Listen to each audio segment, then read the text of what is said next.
5. Suddenly, the government has headroom for tax cuts, like your broke mate has headroom for a week in Vegas. 4. Claiming it's this incredibly generous tax break is a little disingenuous at best. 3. There's a lot of sleight of hand here. I wonder if the newspaper headline writers are going to pick up on it in time for tomorrow morning's editions. 2. I think Jeremy Hunt's been missing a trick here, hasn't he? Consulting dead pets on policy. 1. We have liftoff. Welcome once again to Planet Normal, the Telegraph podcast with Allison Pearson. Hello. And me, Liam Halligan. As we're recording this episode of Planet Normal, Jeremy Hunt's just delivered his autumn statement in the House of Commons. It's still late November, but the Chancellor was already channeling Santa. That's bound to annoy co-pilot Pearson. She hates the growing practice of putting Christmas decorations up just a few weeks after Halloween. But Hunt's elves in the Treasury have anyway been busy, with the Chancellor pulling sizable tax cuts out of his pre-Christmas stocking for both businesses and individuals, while also handing out inflation-busting upgrades to both the basic state pension and other working age benefits. Just a few weeks ago, Alison, both the Chancellor and Prime Minister were insisting that tax cuts were irresponsible, nay, impossible. But having sacked the Home Secretary and still trailing Labour in opinion polls by a massive 20 points, the Tory High Command felt they had to do something, and that something was cutting taxes. It's a busy news agenda. Hamas and Israel have called an operational pause in hostilities, and reaction to the autumn statement will be front and centre in the days to come. But let's start with the new immigration figures, Alison, the subject of your latest Telegraph column. Before we plunge into that, Liam, can we just give a nod to the excellent fellow who has just become the president of Argentina? I'm sure Planet Normal listeners will have clocked this Engelbert Humperdinck lookalike, Javier Milei, who is known as El Loco, or the madman. The mad one. He's a fan of Al Capone and Margaret Thatcher, aren't we all? And I think my favourite fact about President Milei, which you'll appreciate, co-pilot, the great love of his life was an English mastiff called Conan, who died a few years ago. But President Milei, before he was the president, he hired a medium to consult Conan as to whether he should run for the presidency of Argentina. And the dead Conan gave the go-ahead. I think Jeremy Hunt's been missing a trick here, hasn't he? Consulting dead pets on policy. The autumn statement might have been much improved. What have you seen him? Have you checked him out? I have. I mean, can you imagine Jeremy Hunt waving around a chainsaw in a crowd like President Milei, his brash style? He's a bit like the ex-Brazilian leader, Bolsonaro, who was called the Trump of the Tropics. Yes. I think it's the same with President Milei. I've actually been to Argentina a few times, an incredible country. Of course, at the turn of the 20th century, it was one of the wealthiest countries in the world. Yeah. But then it got addicted to printing money. It got addicted to high inflation. It got addicted to pretty ropey leadership, I think it's fair to say. Yeah. And what a shame. Such an incredibly fertile, naturally prosperous country full of really smart people, an incredible mix of Italian, Spanish, immigrants from all over the world over many centuries, really talented people. Lots of Welsh. Indeed, lots of Welsh, lots of Latina paddies there in exile in Argentina. And yet it still lurches from crisis to crisis, from inflation to inflation. I was there back in the early 2000s making a documentary about something called the Corralito, dólares en fuga, when dollars were literally leaving bank accounts because the government said, if you got dollar savings, we're going to convert them into peso savings. And of course, peso is the local currency, which was massively inflating. So a lot of the middle class in Argentina had their savings completely wiped out relatively recently. And those scare tactics are still there. And that's why they very regularly attract quite extreme leaders, because people are just so upset and so narked with conventional politics. Well, talking about people wielding chainsaws, I wish we'd had a chainsaw wielded with the immigration figures. The net immigration figures for 2023 should be published today, Thursday. That's when the podcast goes out. And the Home Office forecast, Liam, have predicted that the total could rise to a new record of 700,000. Now, listeners may remember that last year it was 606,000. That was 1.2 million people who arrived in the UK in 2022.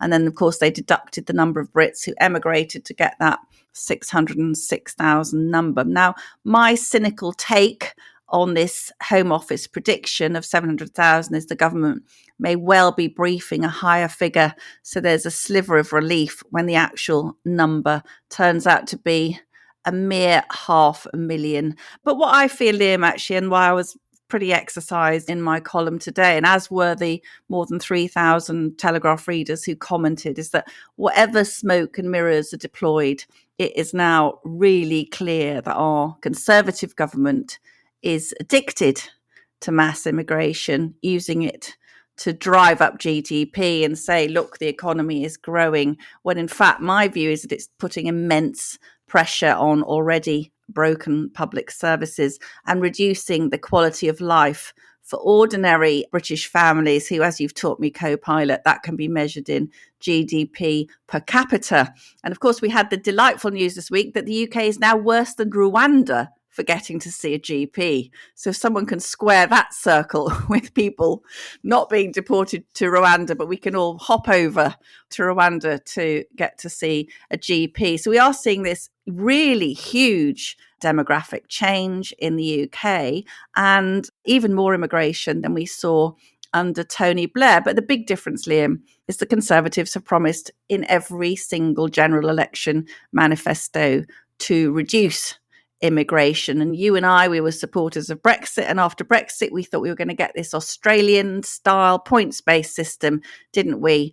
Which would be allowing in the high skilled workers that we needed. And what did we get? A ridiculously weak, watered down points-based system, which effectively has let in the world and his wife, her auntie, and 13 second cousins. And the threshold for earnings and qualifications were really sneakily lowered under Boris Johnson, as were the earnings required for the sponsors of dependents. And let me leave listeners with the thought that we perhaps reached a slight low point in immigration into the UK when the latest addition to the shortage occupation list was floristry. Because as we know, there's a national shortage of ladies to make bouquets for you. But I'm making a serious point, Liam, in this column, really. I just wonder, at a time when we're worried about social cohesion and the huge strain on public services, and yet the government seems to be just allowing more and more immigration into the country, flying in the face, not just flying in the face, kicking in the teeth its own most loyal voters. I think there's a lot in that. The British have real tolerance for immigration over many years, but I do think we're reaching the point now where really reasonable, moderate people, at a time when public services are so stretched, at a time when the housing stock is so inadequate for young people who are trying to rent somewhere decent, who are trying to buy a place, I do think we've reached a point where the pace of immigration now is really tearing at the social fabric. And I say that as somebody of proud immigrant stock myself, who spent much of my time in journalism pointing out the benefits of higher immigration. There are lots and lots of benefits to immigration of 50, 100, 150, 200,000 people a year. But when it gets to 6, 7, 800,000 people a year, and as you say, that's a net figure. So the actual number of people coming in are over 1 million, and they tend to go to sort of more deprived inner city areas where they're competing for scarce public services. And the people who leave tend to be leaving sort of nice commuter belt houses, and they go off and live in Spain or something. So these numbers, I agree with you, are really quite concerning for mainstream politicians. And it seems to me that lots of Whitehall is addicted to higher immigration. Certainly the Treasury, they like the fact that there's lots of immigration because they can dress it up as growth overall, as you say, even though in terms of GDP per capita, that's growth per head, national income per head. The numbers obviously go down for the most part as more people come in. I think the reason the Tories have gone for tax cuts in this autumn statement are similar to the fallout that Sunak and Hunt know is going to be there when people read your column and look at the immigration figures when they're published on Thursday as Planet Normal is released, Hunt and Sunak are under a lot of pressure from the centre-right of their party, and they know in their hearts and bones, even if they try and deny it, that the centre-right of the Tory party speaks for an awful lot of silent majority, swing voting, Middle England voters, if you like, who will determine the next general election. That's why a lot of people in the Conservative Party are finding it difficult to understand why Sunak seems to have reverted to sort of full centrist dad, going back to competing for seats with the Lib Dems rather than competing in the red wall areas of the Midlands and the North, seats that they absolutely must win if they're going to have any chance of putting a decent opposition up against Labour at the next general election. But it was a giveaway autumn statement on the surface, with big tax cuts in terms of national insurance for individuals, big tax cuts for business in terms of something called full expensing, which we can discuss, Alison. But even though all the talk is of those tax cuts and all the rhetoric is of tax cuts, the overall tax burden, Alison, tax revenue as a share of GDP still went up as a result of today's measures, Wednesday's measures. Why? Because the headline tax cuts to national insurance and full expensing for business were more than offset by the freezing of tax thresholds that you and I have discussed a lot on Planet Normal, which has dragged more and more people into higher tax brackets as a result of the freezing of those tax thresholds by Sunak, and then when he was Chancellor, and then extended by Hunt as he became Chancellor all the way to 2028.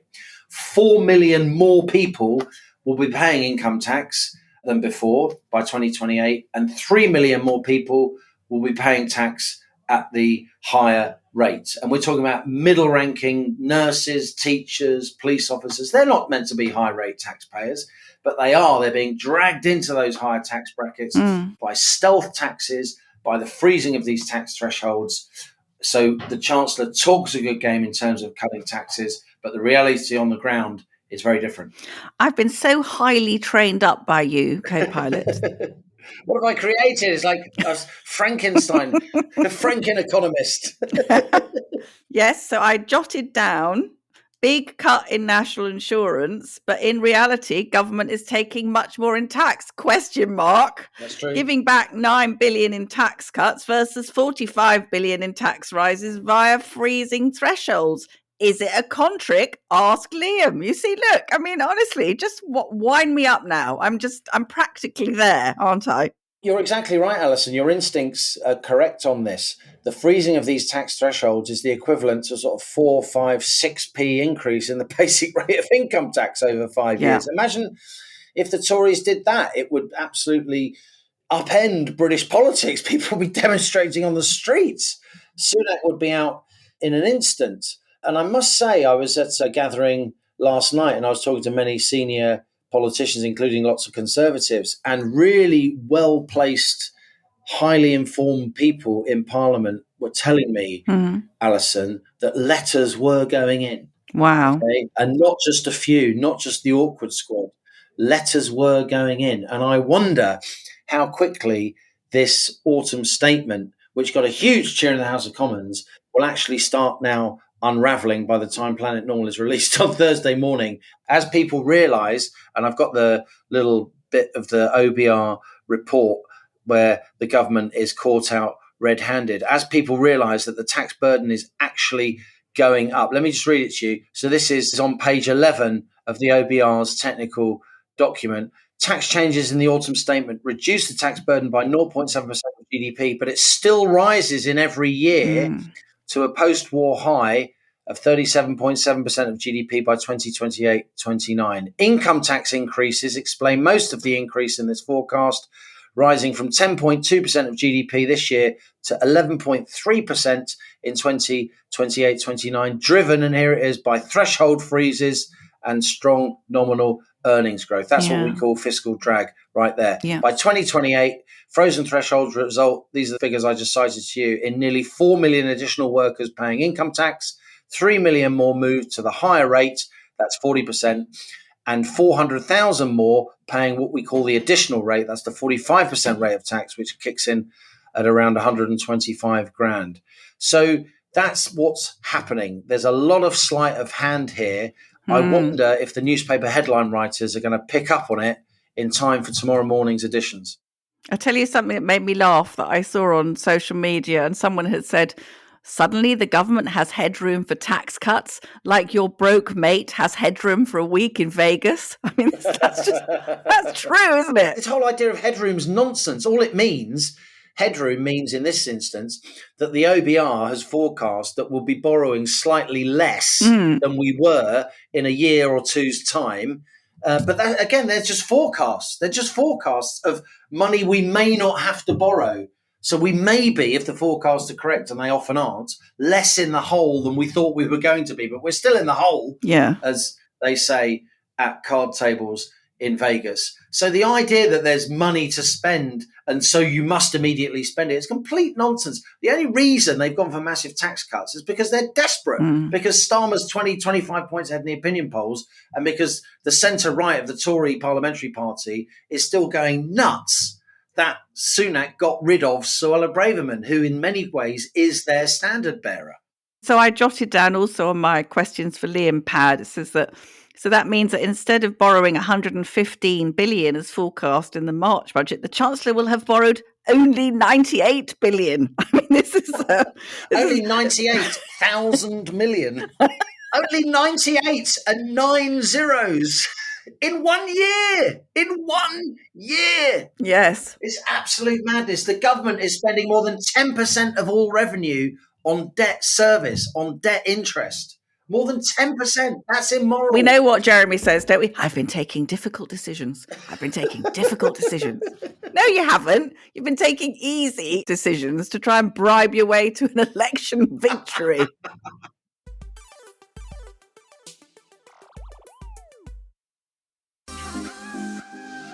I'm Helena Morrissey, and I've worked in investments for over 3 decades. I'm also the mother of 9. And now I'm working with Telegraph Money, your new and complete guide to being better off. Whether it's paying for your children's education or navigating the career ladder, I'm here to help you make the best decisions for you and your loved ones. You'll find valuable insights and expert opinion, plus a range of useful tools and calculators. Search Telegraph Money today.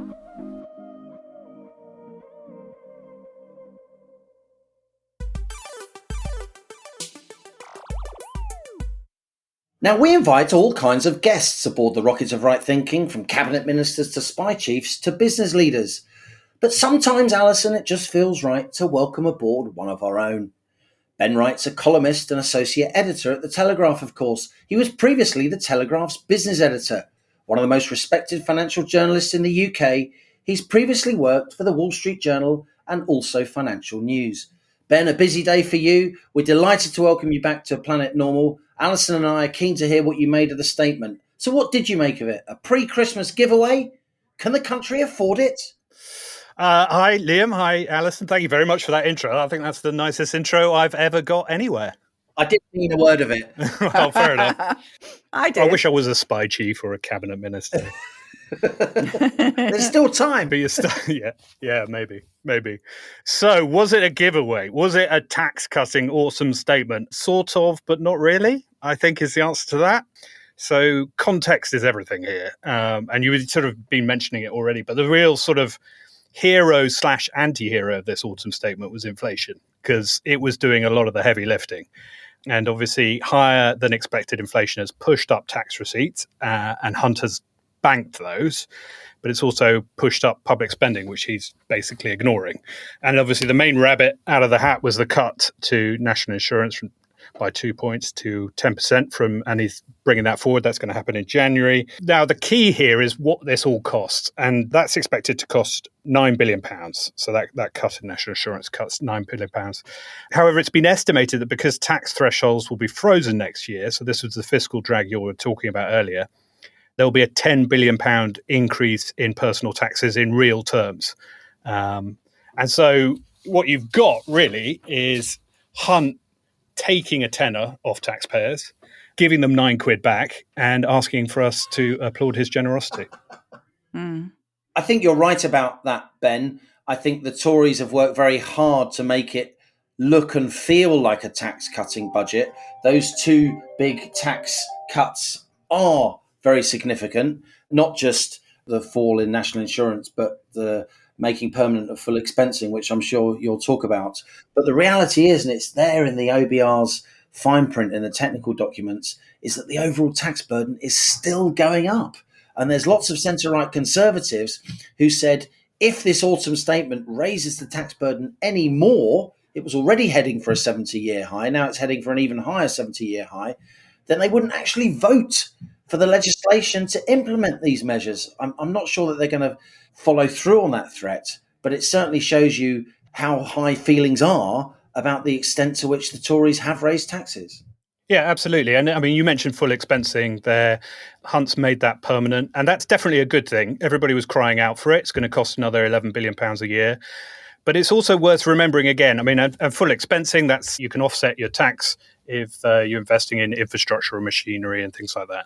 But it's worth remembering it was originally brought in partly to offset the rise in corporation tax announced at the budget earlier this year, when it went up from 19% to 25%. So to offset some of that, he brought in expensing, and he originally brought it in for 3 years. And the reason he brought it in for only 3 years, which reduced its effectiveness, was because otherwise he would have bust one of his fiscal rules. So again, claiming it's this incredibly generous tax break is a little disingenuous at best. And you've mentioned it already, but it's the bottom line is the UK tax take is high, and it's going to keep rising. So it's 36.2% of GDP now, and it will rise. You've already mentioned this figure, but I think it's the key figure from the OBR today. It will rise to 37.7% of GDP in 2028. Exactly, with those frozen thresholds dragging in literally millions of workers into tax, into higher tax brackets, stealth taxes, of course. Something I wanted to mention, which hasn't had much airplay since the Chancellor sat down, but I think it's important, is the Strategic Manufacturing Fund, if you like. £4.5 billion of government investment by 2030, says Jeremy Hunt. He's been working on this with Business Secretary Kemi Badenoch. This is a focus on automotives, aerospace, clean energy, life sciences, areas where the UK already has decent activities, a comparative advantage in some sense. This is really Britain's answer to America's Inflation Reduction Act, isn't it? The hundreds of billions of pounds that the White House have earmarked for investment in, quotes, the industries of the future. Our pot of such money is much, much smaller. But I do think it's interesting, sort of philosophically and ideologically, that you've got politicians like Jeremy Hunt, like Rishi Sunak, like Kemi Badenoch, who are, broadly centre-right to right people, and yet they are putting money aside for the government to actively invest in industries in a way that we'd previously associate with more centre-left social democrat governments. Yeah, that's true. It is interesting. And I suppose it's down to the problem that the government is facing is that, as you've discussed, the tax burden is really, really high. National debt is really, really high. The demands on spending are not going down. We can look for efficiencies here and there, but ultimately the population's getting older, and that's going to require much more spending on things like the NHS and welfare. And the only way out of this is to boost productivity and to boost growth. And I think that is causing people to look for whatever lever they can find in order to try and kickstart some growth. And funds like the one that you mentioned, that's what it's designed to do. I mean, and it won't be the government alone that can do it. They'll be hoping that by putting some of this money in, they'll be able to pull in more from the private sector. And obviously, full expensing is another way in which they're hoping to get what has been pretty anemic business investment in the UK in recent years, trying to pump that up. It doesn't always work, though, does it, Ben? This is the kind of stuff that you cover so well in your column. Ben Marlow, our friend and colleague, does the same thing. This sort of, you guys are really business columnists, and you'll know to your fingertips that the government's put up 100 million quid for, a so-called gigafactory Blythe in the northeast of England, a perfect place to have a gigafactory building those batteries for electric vehicles. There's a deep water port nearby. There's a factory site that's already connected to the mains and so on, which there can be lots of delays getting that kind of infrastructure in place. And yet private sector money has just not properly come forward, even though the government matching funding is there. So it may be that some of this 4.5 million doesn't actually get spent, or it may be that some of it's already been spent. It'll take a sleuth like you to really work it out. I mean, the money that the government's promised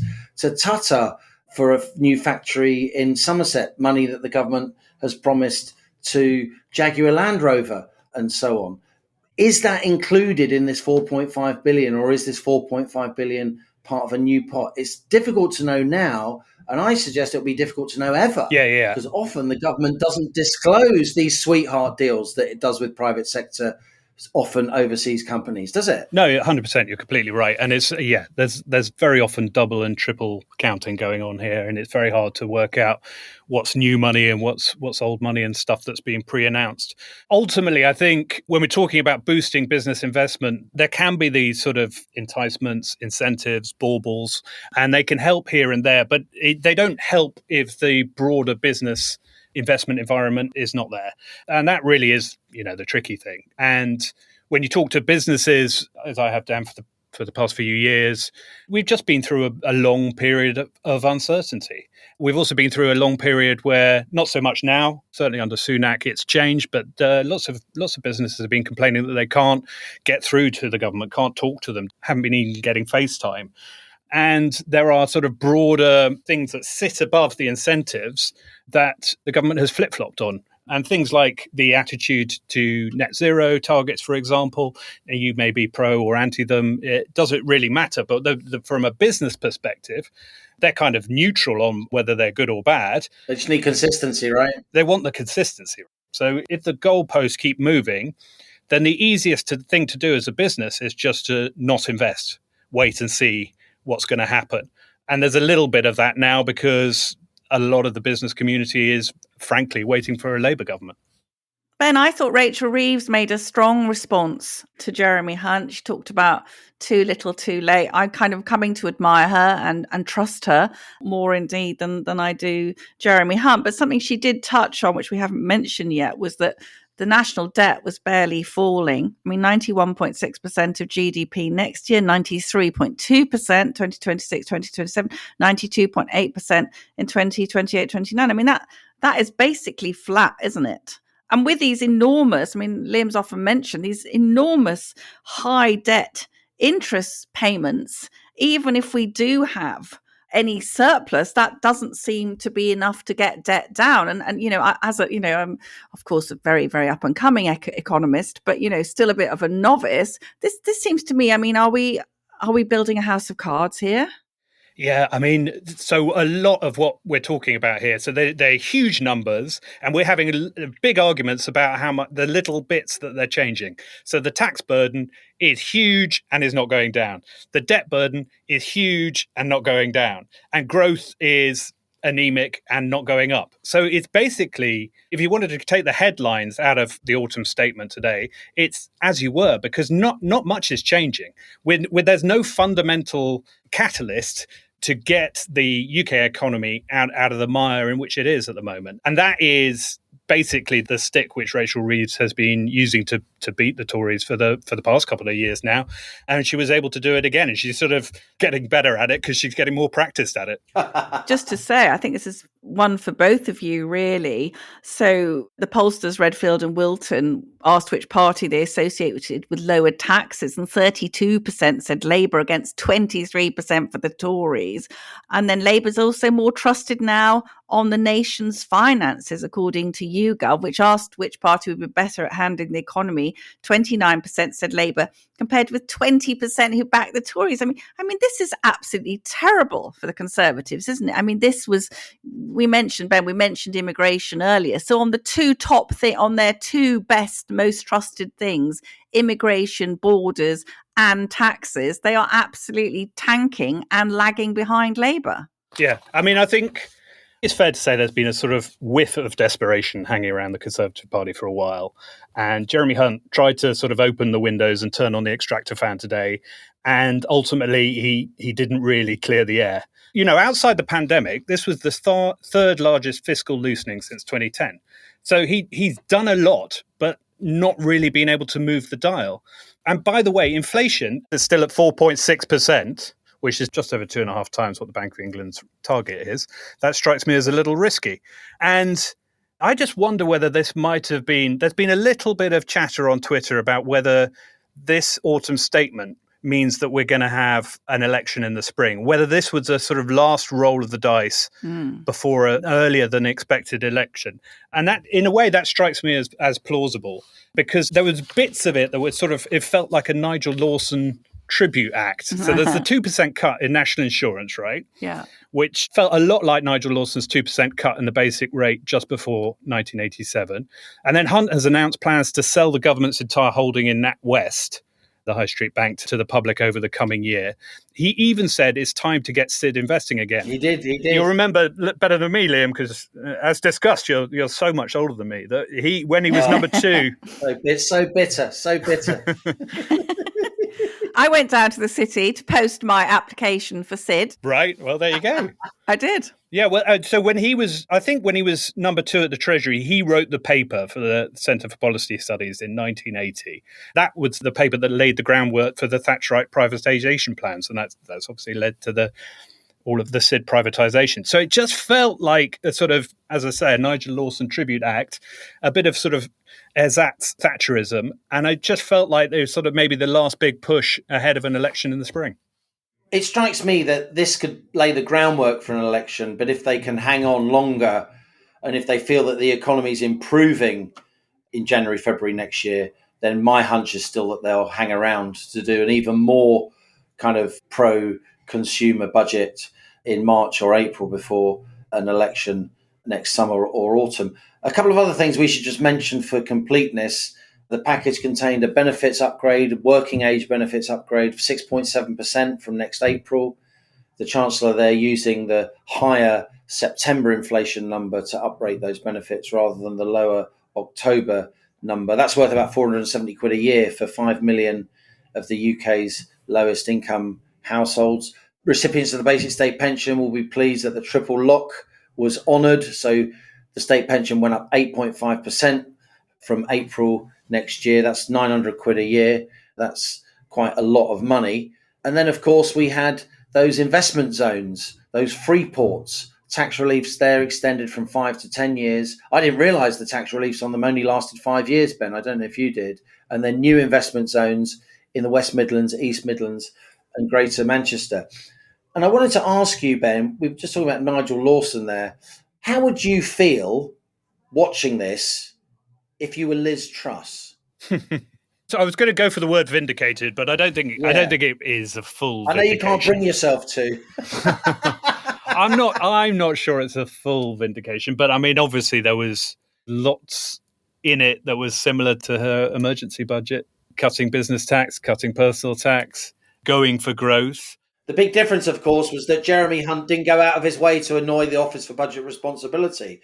Was this statement just Liz Truss, but with the civil servants squared off? Yeah, maybe.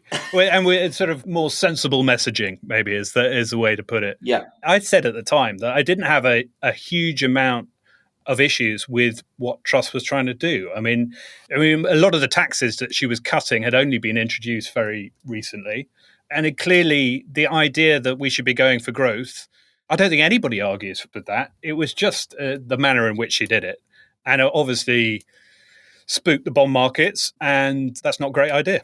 I thought that Hunt went to oleaginous lengths to thank all the various, as Liam said, squaring off the marvellous, my marvellous friends at my distinguished colleagues. Their stellar work. There was an awful lot of that. Ben, something we have a lot on Planet Normal, we hear from a lot of small business people, medium-sized business people, and they kind of shriek. We had a particularly plaintive shriek a while ago from a lovely guy called Mike who works in hospitality, who said that the last rise in the national living wage was going to mean his business had to make an extra $250,000 a year just to meet his staff wages. So when Hunt puts up the national living wage to $11.44 an hour and applying it, as Liam pointed out earlier, to 21-year-olds, not just from 23-year-olds. That looks like Father Christmas Hunt being very generous, but actually what it means is getting employers to stump up even more, doesn't it? Yeah, definitely. And I mean, and certainly retailers and leisure companies are definitely feeling the pain, retail and hospitality. I mean, on the flip side, he did freeze the small business multiplier, and he's freezing business rates for hospitality and retail. That's quite a big move. Yeah. That costs a lot of money. Yeah, exactly. And actually, I'm not sure pubs. He even mentioned the pub in the village where my children go to school. The Jolly Farmer. The Jolly Farmer. Have you been? No, I haven't.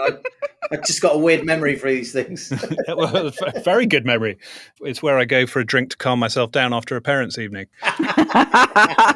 So there was lots of measures to help pubs and sort of the wider hospitality industry. So he was mindful of that. I don't know whether he was particularly trying to sort of offset the pain that will be felt from the higher living wage, but he did do a lot to help those sectors out. Another topic that I'd expect the likes of you to get your teeth really into and write the definitive column, Ben. No pressure. Oh, always looking for ideas. The reform to pension funds, the so-called mansion house reforms. Now, I know from my time as an asset manager that if you talk to Canadian pension funds, US pension funds, quite a lot of the Asian pension funds, they've got like 10, 15, 20% of their assets in what we call venture capital, live businesses where there's some risk, but they can be really high return. And their local regulators are happy with that because so much of the rest of their assets are in very, very conservative investments, government debt, and so on. We haven't had that in the UK. Our pension fund assets are enormous. Our pension fund management industry is world class. And yet we manage to get very little of our pension fund assets into British businesses. So they stay in the UK. They don't get sold off to foreign buyers. They don't float on foreign stock exchanges. They can actually make the move from being really great startups to fully fledged world-class businesses. Now, these mansion house reforms came in. It strikes me they only really raised that threshold of the share of pension funds that could be in venture capital to about 5%, where really we should be going for 10, 15, 20%, and that would still be a conservative approach. What's your sense of those reforms? Do you think Hunt is really serious about that? Because it would be a major change in the way we run our economy, wouldn't it? If pension savings can really go to town in terms of boosting growth. There's a lot of what we call long money in the UK, but a lot of it is lazy. It's not hard-working capital. It just kind of sits there. Yeah. Could there be the germ of a real change here? It's a massive area. It's one that I think is hugely underappreciated and one that we don't talk about enough. So I think the key word that Jeremy Hunt used today was consolidation. You talked about Canadian and Australian pension schemes. The key thing about them is they are enormous, ginormous, trillions and trillions of dollars of assets. The problem that we have in the UK is that too many of our pension schemes are too small. So they don't very often have the in-house expertise to invest in things like private equity and venture capital, and therefore they don't. And so, as I say, the key word is consolidation. Now, I've been writing about fund management and pensions and investment for, over 20 years. It is something that is talked about all the time and hasn't really happened. But if Hunt or the government of whatever stripe can actually drive that forward and get a lot of these small pension schemes consolidated so that the pool of money that they're looking after grows, that means that they get the economies of scale, they'll be able to get the in-house expertise, and they'll be able to start investing in the slightly trickier asset classes that you mentioned. That could have an absolutely transformative effect on the economy. I was talking to somebody in the city the other day, and we were talking about, isn't it a shame that the UK doesn't have a sovereign wealth fund? Which is a discussion that happens all the time. And she made the point it does. It's the local authority pension schemes. It's so fragmented at the moment that it can't operate like a sovereign wealth fund. If it consolidated, there's amazing things it could do. What would you give Jeremy Hunt as a mark out of 10, Ben? Not to put you on the spot or anything. I mean, I think politically he's been quite shrewd. We'll see the extent to which the wheels come off in the next 24 hours. But I think even the centre-right of the Tory party, never satisfied, ever, they must at least acknowledge that he's tried. Yeah, I mean, he's got a dreadful hand, and he played it reasonably well. I think that's fair. Give him 7 out of 10. Oh, that's generous. I mean, it was definitely an assured performance. Part of these things is the political theatre.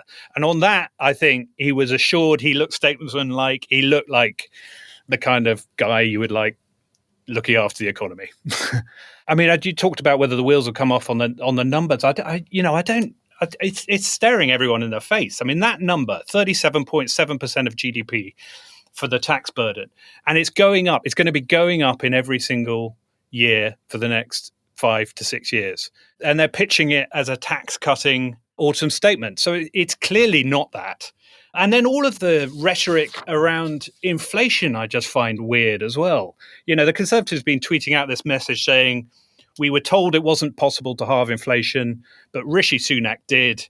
Now we can cut taxes.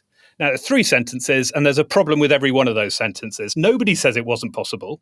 Inflation was always going to fall sharply, and it was going to fall around about now because of the reduction in the energy price cap. At the beginning of October, yeah. Nobody thinks that Sunak did it. The polling shows that less than a quarter of voters credit the government for the reduction in inflation. Nearly half say the fall was due to outside factors, which of course it was. And third, Hunt is able to cut taxes, headline cut taxes, because inflation has not fallen enough and has dragged people into the different tax brackets. And that created the headroom that allows him to cut taxes in headline terms. So it is kind of smoke and mirrors. It really is. I don't think it'll move the dial much at all. My strong sense from my Telegraph inbox and from Planet Normal listeners who are absolutely furious with the government, I don't think there's much that can buy them off at the moment. And I'll be interested to see if it has any positive impact on the polls at all. My strong sense is it won't, and that we may then see, as Liam said, some of the letters going in. I mean, Ben, we mentioned Nigel Lawson earlier, and I was teasing Liam with Jeremy Hunt saying, I'm taking difficult decisions. I don't think he's taking difficult decisions. I think you mentioned public spending. Public spending is so astronomical. The Lawson-Thatcher government would have been looking at making savings. Mrs. Thatcher would have been cutting your cloth according to your means. That was her driving philosophy of the grocer's daughter. And I don't see them being bold enough to suggest to the public that we cannot go on spending the vast amounts we're spending on the NHS when we're getting a really, really poor health service for our money. But something that our distinguished colleague Philip Johnston raised in his excellent column this morning. We tried to get him on this week, Ben. He wasn't available, so we had to go for you. All right, fair enough. I don't mind being second fiddle to him. But Philip, I think, is great because Philip, having been around for many years, lend that very useful historical perspective. And he says that, you know, instead of borrowing 115 billion as forecast in March, the Chancellor will only have borrowed 98 billion, which, as Phil points out, happens to be 21 billion more than the same period last year. But in, as he says, the Alice in Wonderland world of modern economics, this is now seen as a saving of 17 billion, which can now be spent. Yeah. The figures have run away, haven't they? Oh, yeah, absolutely. If you'd said to Nigel Lawson or Margaret Thatcher, this is the level of kind of mad deception, it's crazy maths, isn't it, Ben? Yeah, of course it's crazy maths. The trouble is there are huge demands on the public purse as well. And the population is growing. It's getting older. The medicines are getting more sophisticated, more expensive. We're living in an incredibly unstable world, so we need to spend more on defence. You want to cut your cloth, but where do you cut it? And ultimately, the electorate wants a lot of stuff that just doesn't want to pay for it. So it becomes an incredibly hard circle to square. My response to that would be that we need an entirely new funding model for the NHS, that we cannot deliver first world medicine with a sort of 1940s model of healthcare. And that's a brave choice. That's something that some political group is going to have to propose at some point, because we can't go on. We're spending 180 billion a year on the NHS. I 100% agree with you. And it's just a really tricky prospect to sell to the electorate. And ultimately, I think it was, I don't know whether it was it Tony Blair who said it, that basically the Tories aren't trusted on the NHS, so it can't be them. And so I have some hope that Wes Streeting realises this, and that he has the gumption, the backbone, and he'll have the political wiggle room to do it. Now on to our listener emails. Your messages sent to planetnormal@telegraph.co.uk. Please keep them coming. We love to read your thoughts and we learn so much from you, the citizens of Planet Normal. Yes, we've got a bit of feedback about the autumn statement. This is from someone commenting on the Telegraph website, actually, just known as MEH. The Tories are total idiots. If they think that some plastic tax cuts are going to save them at the next election, then they really are stupid. Basically, they've failed on pretty much every single policy objective they set out. But it's okay. We'll just try and hoodwink you all by making a few token tax cuts in the run-up to the general election, even though taxes are at a post-wartime high.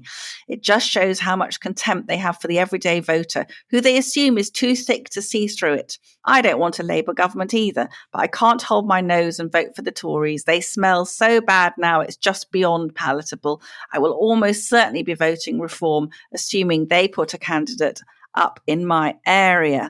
And Elias talks about, Liam, something that I mentioned to you earlier about immigration. This government sees immigration, says Elias, as an industry, one of our very few. It goes something like this: if we have net immigration of 1 million or whatever every couple of years, and half of those immigrants eventually take out mortgages with an average value of £300,000, then that's 150 billion entering the UK economy. And that's before we get to the car loans, credit cards, and so on. All that money being created without any manufacturing, intellectual creativity, or productive effort whatsoever. Wow, an economic miracle. Another way of looking at it is that Rishi's Tories are paying their bills by selling our country's living space on hire purchase. Just another version of flogging the family silver. Was that Harold Macmillan, Liam? That was Harold Macmillan, indeed. Yeah. Who also said, "You've never had it so good." This is from Anne. Our government are cheap. They don't want to train people up. They just want to grow the economy on bought stuff. They care nothing for the environment, all the homes we need, or any kind of sustainable immigration policy. The SDP cares about this. They want sustainable levels of immigration. That, of course, is the modern version of the SDP. Famous people involved in that include Rod Liddle and the leader William Clouston, who we know well, don't we, Alison? We do, and I'm looking closely at now both at Reform and the SDP, and the SDP has a plan to restrict immigration to 100,000 a year until we've got everybody else back on track, because they're very keen on, as you are, on building enough housing for our younger people. This is from Matt. Dear Liam, quick one for you and the co-pilot. My teenage son's visiting colleges ahead of starting A-levels next year. One subject he's interested in is economics. I'd pay good money to see the reaction on Mr. Halligan's face if he were to read the economics syllabus these days. Might be one to check out around the indoctrination of our youth. It's anti-capitalism and environmentalism all the way, as if Greta Thunberg had written it. The doom goblin. Keep up the great work, both of you. Thanks so much for it all. And this is from Ian. I volunteer at a food bank outside the M25. Good on you, Ian. Lately, I've been getting a huge influx of families of overseas mature students seeking support and free food. How do we spot them? Because they're better dressed and presented than our standard local citizens who actually need to use a food bank. Surely these people have come to the UK on the basis that they can support themselves. This is not where our gifting supporters would expect their donations to go. No, indeed. This is from Biddy. Dear Alison Liam, I heard a story about a community in pre-war Germany whose non-Jewish inhabitants decided to put menorahs in their windows to confuse the Nazis and protect their Jewish friends. I have decided to wear a Star of David brooch on my coat to support our Jewish citizens here in the UK. I suggest that any listeners to Planet Normal who are disturbed by the surge in anti-Semitism do the same. Thank you both for being an oasis of sanity in this mad, mad world. From Biddy. That's a lovely thought, Biddy. Just to mention, Liam, if Planet Normal listeners are interested, I will be taking part in the first national march against anti-Semitism in London on Sunday, this coming Sunday. And the British Friends of Israel, including me, Toby Young, Laura Dodsworth, Maureen Lippman, lots of other terrific people are going to be meeting by the Gladstone statue at 1 o'clock. That's outside St. Clement's Danes Church, near the Royal Courts of Justice. So that is 1 p.m. at St. Clement's Dane Church at 1 p.m. on Sunday. And we've got 50 October Declaration flags that need waving. So if you have the time, please do come along and say hello. Of course, Alison, as well as the autumn statement and the operational pause in hostilities between Hamas and Israel, the COVID inquiry rumbles on. This is Nigel in Sweden on that COVID inquiry. Dear Allison and Liam, will any of the articles in the Telegraph, the Spectator and the Sunday Times by Lord Sumption make any difference? Probably not, I fear. Maybe Planet Normal, Toby Young's Free Speech Union, the Spectator and Unheard should jointly set up an alternative inquiry. We've talked about this, haven't we? Yes. And invite not just the well-known, but the tens of thousands of children, students, doctors, NHS patients and relatives whose lives have been ruined by lockdown and will continue to be so for years ahead. And of course, invite thousands of Swedes who sailed through relatively unscathed to bear witness. You can make a start by documenting the thousands of emails Planet Normal has received and interviews that you've conducted over the course of the pandemic. That's from Nigel. And this is from Phil. Dear Alison and Liam, the more I hear about this COVID inquiry, the more I'm disgusted by it. Thank you both for continuing to support the real experts like Professor Carl Hennigan. I strongly believe that the inquiry should now be abandoned, says Phil. Who's going to believe anything that comes out of it? Or could it be that the establishment's desperately trying to prove they were correct, even by lying, says Phil, so that the next time, such as the WHO pandemic directives, net zero nonsense, etc., they hope that they can force the public back into a totalitarian existence. I have to say, there's a lot of anger there about this COVID inquiry, a feeling that it is just a whitewash, a feeling that they are only calling witnesses from, as Carl Hennigan himself said, Professor of Evidence-Based Medicine at Oxford, no less, that they're only really calling people from one side of the argument. That's right, Liam. And we had Sir Patrick Vallance and Sir Chris Whitty both giving evidence at the inquiry this week, and both still absolutely justifying lockdown, even though Patrick Vallance is on tape just a few days before the first lockdown, outlining very enthusiastically the principle of herd immunity. So there's a tremendous amount of amnesia and backside covering going on. And the entire thing seems to be really dedicated to throwing Boris under the bus, even though Boris seems to have been one of the few key players who was actually asking any of the sensible questions. And talking about COVID, Pete says, can anyone look at Professor Chris Whitty without being reminded of the kids' programme, The Herbs, specifically the pompous stuffed shirt owl? I can't see Whitty without thinking of the song, I'm a rather fat feathery owl from Sage. I'm not very happy. In fact, I'm in a rage. Sorry if this puts an irrecoverable image in your head. Best regards, Pete. And finally, Alison, a little bit self-congratulatory, but it's almost Christmas. This is from Andrew. Dear Alison and Liam, I'm a Telegraph subscriber and would pay that subscription just for Planet Normal. Hey. Editors, please note. Not only do Alison and Liam nail it every week, it's also such a relief that there are many thousands of other, quotes, normal people out there. If you just listen to or watch the mainstream media, you'd assume we're in a minority of one. Incidentally, my wife and I stopped consuming BBC News, Sky News, Channel 4 News about 4 years ago, and we've never looked back. We do enjoy watching Liam, Allison and others on GB News. Thank you so much for Planet Normal. I hope you keep doing this for many years to come. This is actually public service broadcasting, in my view. Well, thank you, Andrew. You're very, very generous. We will keep on keeping on. It's not always easy. I mean, do you know what it's like working with Alison Pearson? But anyway, on that bombshell, that's it from Planet Normal for another week. As we leave the sanctuary of sweet reason, our flying refuge of reasoned views, email of the week. It's your turn, Alison.